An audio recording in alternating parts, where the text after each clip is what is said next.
Welcome to the Genius Talk podcast. I'm your host Atul Raj from the bestemailmarketer.com, and today we have Michael Gerharz with us. Michael, welcome, welcome to the podcast. Hey, Atul, it's great to be here. Good to see you. Yeah, same here. Okay, so brother, for our listeners who don't know you, can you tell them who you are and what do you do? Yeah, in short, I'm Michael. I help people find better words. I help mostly leaders and founders become the clear and confident voice that people trust and follow. I've written a couple of books like The Path to Strategic Impact, and recently published the Clarity Manifesto, which Mhm. is my call to stand up for clarity, because that's something that we need more of in today's world. Yeah.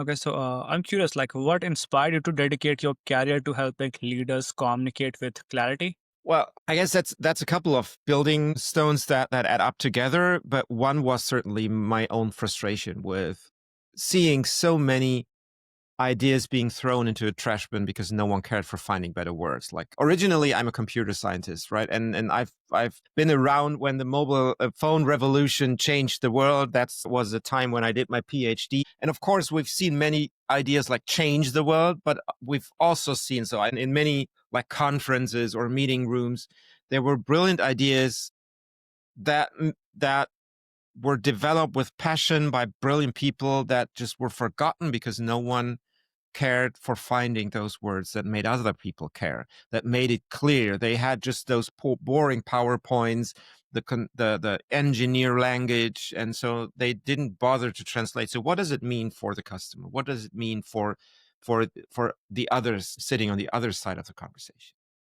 Okay, so in today's noisy world, how can a leader develop a message that creates a natural pull rather than pushing harder for attention? Well, I would actually suggest turning that question a little bit around. Hmm. Like, I mean, the world is noisy, and it's getting basically noisier by the day there, and also more confusing with confusing voices. And AI is only going to add to that noise with lots of clever talk. And basically everyone now can produce tons of content with a click of a button.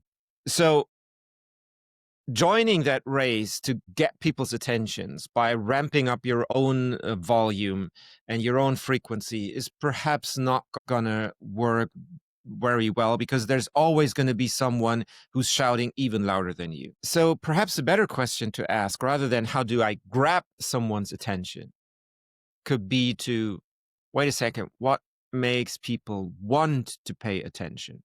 So what is something that matters so deeply for them that if you showed up to give that piece of information to them, there's no way they wouldn't pay attention? Which of course means, well, listen first and start with empathy. Okay, so the first thing we have to like them and understand them. Right? Yeah, exactly. I mean, yeah, that's the whole premise of that whole persuasion industry that marketing and business is often run by. Like, there's something that I believe that you should do, and that perhaps you don't see why you should be doing it in the first place. And so I'm going to persuade you to do it anyway. Most of the time in marketing, that actually means trick you into doing that. But what if there was like a common perspective, a common angle, something that aligns what I want with what you want, so that there's something that both of us share, a shared interest. And if we find words to capture this, so articulate and express what I think, what I have to offer in a way that aligns with what you actually wanted in the first place, then there is no persuasion necessary at all. It's just pure resonance, because I've understood what matters to you, what gets you up in the morning, what keeps you up in the night, and just speak to that. Can you share the core idea behind your book, the part to strategic impact, and how does finding the right word drives meaningful action? Yeah, well, the path to strategic impact is about something that I guess any business has experienced in some way or another. Basically, whenever they come up with a new strategy, or they change, or they go to their annual retreat, they come back, and often would come back like fully enthusiastic because this time we perhaps totally nailed it. This time, this is going to really change the world. And then there's this big announcement, but then it happens, whatever happens, what always happens, like 3 weeks later, everything's basically forgotten because the team really didn't fully grasp it. They didn't embrace it, and they didn't know what it meant for them. So the core idea of the book is that strategy, the point of a strategy isn't to look good on paper, to make sense in the boardroom or at the annual retreat. It's not like about that brilliant leader or the brilliant leadership team who thinks it up in their office and then just commands the team to just perform it. Actually, strategy is made up of the millions of tiny choices throughout the entire organization. And if all of those choices add up, from the intern jotting down notes to the CEO making huge acquisition calls and everything in between, only if those choices align do we actually have a chance of making an impact. And so that means that we need to find words that allow everyone in the company, not only the leadership team or the boardroom, to understand. So what is the strategy about? So is it plain and simple? Is it actionable? Is it transformative? So does it bring us to a meaningful place? And is it heartfelt? And conveniently, those four principles, plain and simple, actionable, transformative, and heartfelt, they form that acronym PATH. And so if you check those four boxes, you're going to have a chance of lighting the path for your team to actually make that impact. And that's all got to do with communication. Yeah, that makes sense. Okay, so how do you help leaders become voices that people trust and follow, especially during times like, I mean, especially during times of complexity and uncertainty? I guess one of the most important things that leaders, but actually any communicator needs is like that mirror, that how does it sound and on the from the other side? What do you hear when someone speaks to you? And so that's mainly what I try to do. So you've got that brilliant new initiative, or you want to like shift the culture of your company, or you have that huge announcement at the town hall meeting. And I get why you are excited about it. And I totally get why it makes sense from a business perspective. But why would the audience, for example, your team, the customers, the audience in the keynote, why would they care for that? What makes it compelling for them? And that's often a very different story than the one that you're used to tell in the boardroom that makes sense from a business's perspective. So I try to help you hear what you want to say with your audience's minds. And so I will ask those tough questions that no one asks around you because they stopped asking those questions because you're the boss.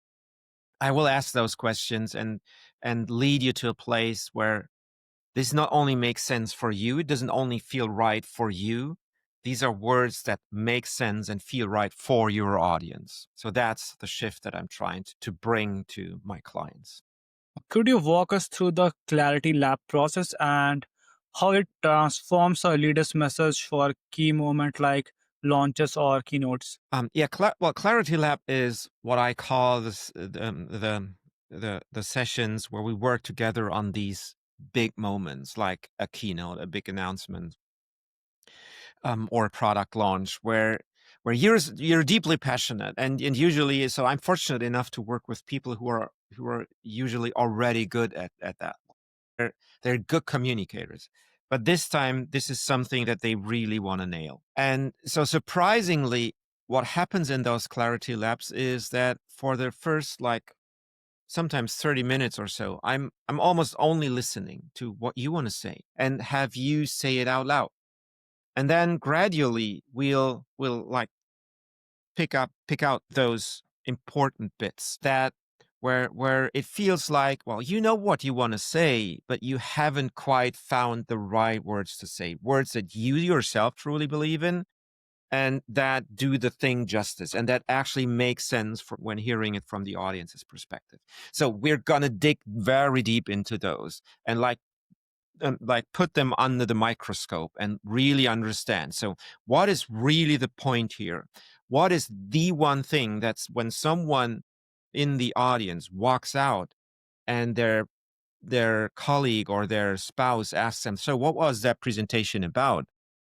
They will pass along, because clarity isn't when it makes sense to you. Clarity is when it's so clear that people in the audience know how to pass it along. And that's the goal of any clarity lab, to find those words that are so clear that anyone in the audience can understand them, embrace them, and pass them along. What advice do you have for leaders who struggle with self doubt or second guessing their message? Mhm. Well, that's a good question, because, well, leaders are often supposed to be those like tough people, like who don't struggle with that. But the truth is, as you correctly point out, yeah, they do struggle. So most leaders actually second guess themselves at least at some point or another. I guess one powerful shift is to like simply step off the hero's pedestal. So one thing that causes a lot of stress for many presenters is when you show up like kind of the hero of the show, like, I'm here to impress you. But the problem with that is that, first of all, it's a tough position. Well, because you have to prove that you're actually worthy of earning that hero's position.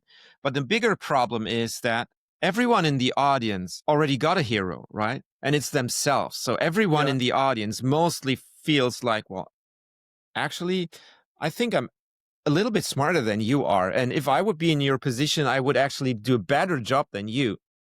So that makes it even harder to prove that you're worthy of being the hero of the show. But that realization also like has the solution built in, because if that's the case, if people in the audience are the heroes of their own lives, the much more comfortable position for a presenter and for a speaker Mhm. is to simply step off the hero's pedestal, leave it to the audience, and show up as someone who helps them become a better hero of their lives, who shows them a better way, who lights them a path to something that's meaningful for them.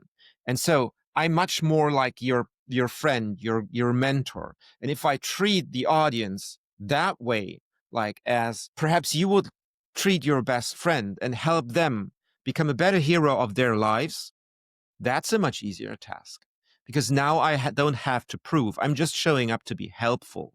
And Mhm. that's something that I totally can do if I'm doing a good job in my everyday job. Okay. So I'm guessing, I think when we think about what's good for others, we are automatically behaving like that, right? Yeah, I mean, yeah, that's a shift. That's a powerful shift. If we're not like there, if we don't show up to impress, but simply to be helpful, to listen first, to understand. So, what matters to you, or from what perspective are you looking at the problem, and how can Mhm. I align my perspective with your perspective and be helpful for you, for the audience? Then that's a total game changer. Okay, so who are your ideal clients?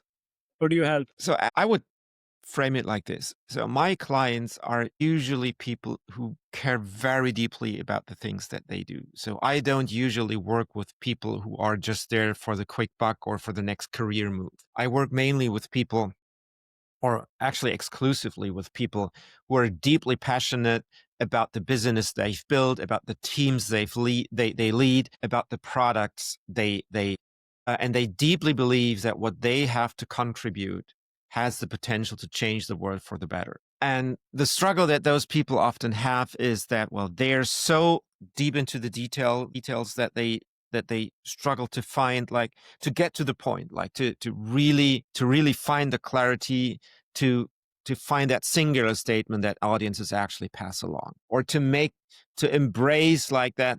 Well, it's good that you understand it, but you need to really make it attractive and interesting for your audience.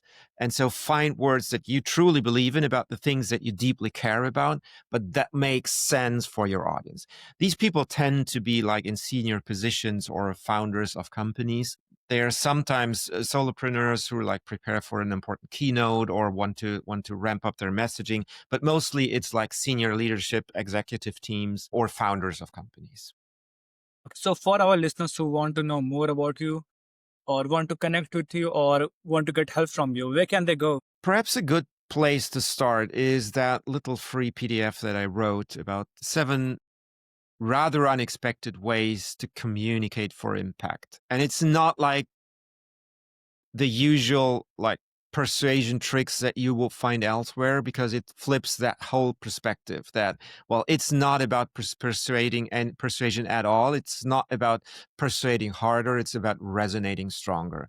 And this free PDF shows you 7 pretty unexpected ways to actually achieve that. So change people's minds without like the sneaky tricks that you find elsewhere. It's called Communicate. So you find it on my website, michaelgerharz.com, GERHARZ.com, michaelgerharz.com/communicate with impact.